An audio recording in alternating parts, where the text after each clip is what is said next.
Voilà, donc nous allons tout d'abord vous expliquer comment on réalise une attelle dans le cadre d'immobilisation du membre supérieur. Donc ici, on va prendre l'exemple d'une attelle en position intrinsèque plus qu'on utilise dans le cadre du traitement orthopédique des fractures principalement du 5e métacarpien, qui sont les plus fréquentes qu'on rencontre aux urgences. Donc toujours penser à bien vérifier qu'il n'y a pas de clinodactylie, c'est-à-dire de trouble de rotation du 5e rayon, en enroulant les doigts et en s'assurant que le 5e rayon ne part pas en rotation, puisque c'est ça qui posera une indication opératoire dans les fractures du 5e métacarpien et donc qui contre-indiquera le traitement orthopédique que nous allons vous montrer. Voilà, donc on place la compresse dans la commissure. Ensuite, on solidarise les doigts l'un à l'autre à l'aide d'élastoplaste, d'une demi-bande d'élastoplaste de 3. Donc regardez bien, ce qui est très important, on mettra ensuite une deuxième bande plus proximale. Ce qui est très important, c'est de laisser l'articulation libre. Vous voyez ici que l'interphalangienne proximale est libre. Alors évidemment, il n'aura pas le droit de plier puisqu'il y aura l'attelle, mais il faut toujours penser, quand on fait des syndactylies, à laisser les interphalangiennes libres, à laisser les articulations libres, ce qui est le cas ici, ce qui explique que la bande d'élasto soit un peu de biais. Ce qui ne serait pas le cas si elle était parfaitement perpendiculaire. Donc on poursuit la syndactylie, on prend soin de ne pas trop serrer pour éviter un effet compressif de l'élasto. On l'applique, simplement. Encore une fois, de manière à laisser l'articulation libre. Voilà, donc la syndactylie est réalisée. On place ensuite le poignet en position d'extension, ce qui permet d'obtenir assez naturellement une flexion de la métacarpophalangienne à 90 degrés. On moule alors à la bonne longueur l'attelle métal mousse, afin de s'assurer qu'elle couvre toute la longueur des doigts, des deux doigts qu'on a syndactylisés. On la plie ensuite à la forme du poignet. Voilà, donc ensuite on habille l'attelle à l'aide d'une protection par velbande.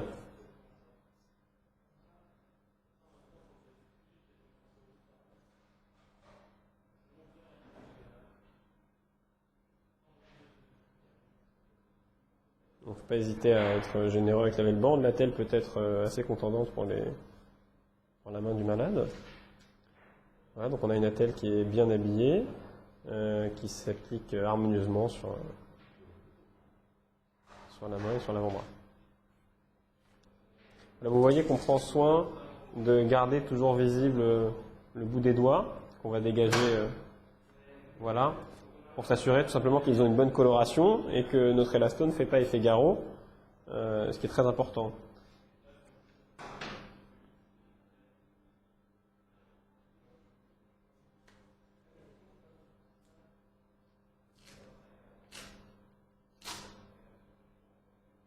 Enfin, avec une bande d'élasto un peu plus large,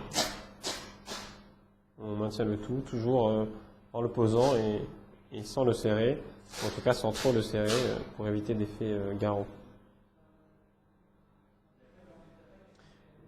Voilà, alors donc effectivement, pour s'assurer d'un bon maintien, on utilise la méthode dite en 8 chiffres, c'est-à-dire qu'on descend avec l'élasto vers la partie distale de l'avant-bras, puis on remonte, comme vous pouvez le voir ici.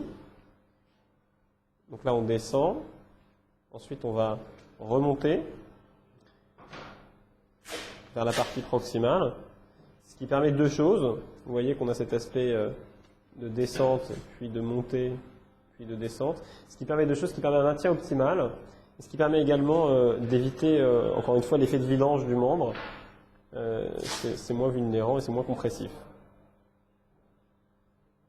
Cette méthode de 8 chiffres est appliquée également lors de vos bandages.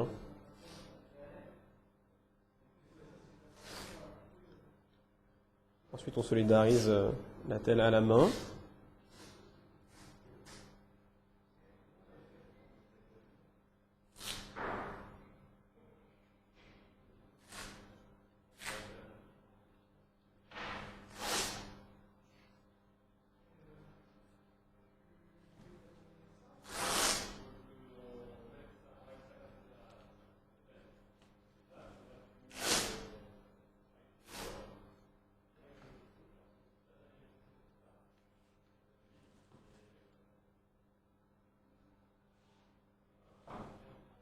Voilà, on libère ensuite les articulations métacarpophalangiennes. Et alors vous voyez que ce qui est très important, comme toujours en orthopédie, on immobilise que ce qu'il est nécessaire et indispensable d'immobiliser. Ce qui veut dire que là, dans le cas précis, on a immobilisé uniquement le rayon atteint, ainsi que le rayon avec lequel il est syndactylisé. En revanche, on prendra grand soin de libérer voilà, toute la colonne du pouce, intégralement libérée, et surtout la pince pouce-index. Et dans ce cas précis, la pince pouce majeur également, afin de permettre de conserver une fonction optimale malgré l'immobilisation. Voilà, méfiez-vous bien de cette première colonne, la colonne du pouce, qu'on a tendance en général à ne pas suffisamment libérer. Le premier métacarpien doit toujours être libre au maximum quand il n'y a pas de raison de l'immobiliser. Également, assurez-vous bien que la face palmaire au niveau des plis de flexion métacarpophalangiens soit libre, afin de permettre une bonne flexion des doigts. Vous voyez ici qu'on a une fonction qui est très bien conservée avec une main à 3 doigts, ce qui permet d'assurer l'essentiel des activités de la vie quotidienne. Vous penserez toujours à effectuer une petite écharpe qui maintient le membre supérieur en position surélevée afin d'éviter la formation d'œdème. Et voilà, vous voyez ici que la main est surélevée, donc elle ne risque pas trop de gonfler.